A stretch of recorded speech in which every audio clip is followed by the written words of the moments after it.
Hey, I hope you're having a great year so far. Now, as I'm on a journey of wholeness in them dating streets, there's some gems that I'm picking up along the way, and I thought I would share those nuggets with you as well. Hopefully, they'll help you. So, I've written down a few notes. You know what they say, sharing is caring. So, I'm sharing.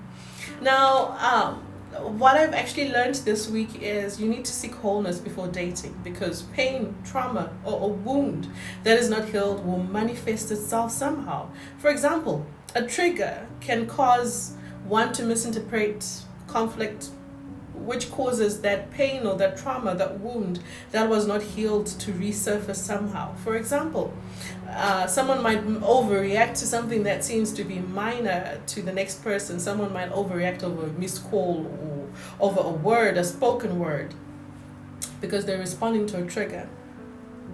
The problem is healing is a journey. And the problem with not healing or processing trauma is that everything might sound like that pain that one experienced because it keeps on heaping up. As someone tries to bury, we cannot bury trauma or hope that it will resolve itself somehow because it will just compound and just accumulate and it will erupt like a volcano at one point in time. Undealt trauma leads to triggers, and those triggers that are linked to undealt trauma might lead to an explosion. And when it explodes, some people might just view it as an overreaction to just something that is so minor, but it is not minor because it was a trigger to a pain, or it was pressure that was put on a wound, or pain that has not been healed with. You know, for example, when someone has a wound or they're injured somewhere, if someone puts pressure on that injury, it causes more pain, right? That's the same with triggers and trauma that are not dealt with. Do you know, sometimes we need to make sure that there is closure before moving on to the next relationship. Well, even if you're in a relationship now, it's not too late. You need to deal with that trauma or that pain or that unforgiveness. You need to offload it, get rid of it, that frustration from that previous relationship, that fear, that anger.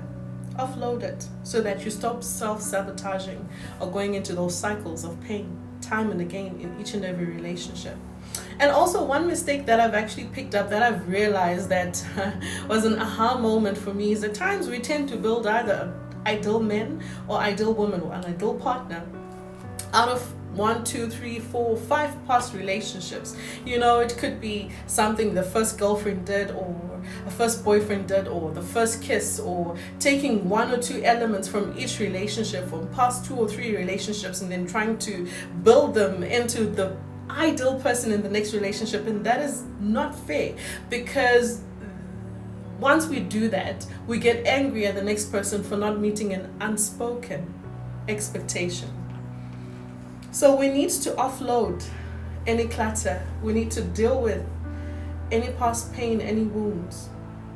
Because when we're in a relationship, that relationship needs to be fed.